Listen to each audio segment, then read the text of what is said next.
ছোটবেলায় স্কুল থেকে ফিরে হাতে এক টুকরো বড়ইয়ের নাড়ু, কখনো বা মিঠা দিয়ে রান্না করা বড়ই, হেঁটে হেঁটে খেতে খেতে যে আনন্দ পেতাম, সেই স্বাদ আজও যেন জিভে লেগে আছে। আসলে এই বড়ইয়ের নাড়ু অনেক মজা, যেটা খেলে আজীবন জিভের স্বাদটা লেগেই থাকে।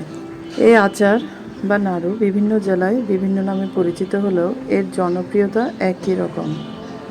একটু রোদে ভালোভাবে শুকিয়ে রাখলে বছরের পর বছর সংরক্ষণ করা যায়। আসসালামু আলাইকুম, welcome to my new blog. আমি সুলতানা রাজিয়া, সৌন্দর্যের লীলাভূমি, চট্টগ্রাম থেকে। আজকে আমি আপনাদের একটা মজার আচারের রেসিপি দেখাবো, যেটা আমার কাছে খুবই প্রিয়। তো শেষ পর্যন্ত ভিডিওটা দেখতে থাকবেন। ভালো লাগলে ভিডিওটা শেয়ার করে অন্যদের দেখার সুযোগ করে দিবেন। তো আমার প্রথম ভিডিওতে আমি এতটুকু দেখিয়েছিলাম প্রসেস, যে বড়িগুলো ভালো করে ধুয়ে ভাপে সিদ্ধ করা হয়েছে, কোনো রকম পানি দেওয়া হয়নি। এরপর শিলপাটায় আস্তে আস্তে সবগুলো বড়ই ম্যাশ করে নেওয়া হবে। তো এভাবেই করা হচ্ছে, সবগুলো বড়ই বিচিগুলো সহ ভেঙে দেওয়া হচ্ছে। একটা বড় বাটিতে সামান্য সরিষার তেল দিয়ে সবগুলো ম্যাশ করা বড়ই রেখে দিচ্ছি। এরপর অ্যারেঞ্জ করা হবে বাকি মশলার মধ্যে নিয়েছি রসুন কুচি, পাঁচফোড়নের গুঁড়ো, চিলি ফ্লেক্স, ধনে গুঁড়ো, সাথে আরও ছিল চিকন জিরা আর মিঠা জিরার গুঁড়ো।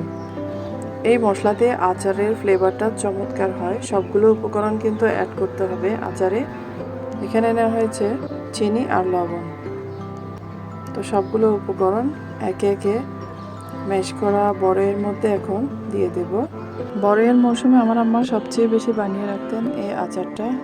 যখন গাছে গাছে থাকতো বড়ইয়ের প্রাচুর্য, তখন মা, চাচি, খালারা কিছু বড়ই শুকিয়ে রাখতেন, আবার বিভিন্নভাবে আচার বানিয়ে বয়ামে সংরক্ষণ করতেন সারা বছরের জন্য। এই এক গামলা আচার শেষ হয়ে যাবে। তো সবগুলো উপকরণ আস্তে আস্তে অ্যাড করে দিচ্ছি একে একে।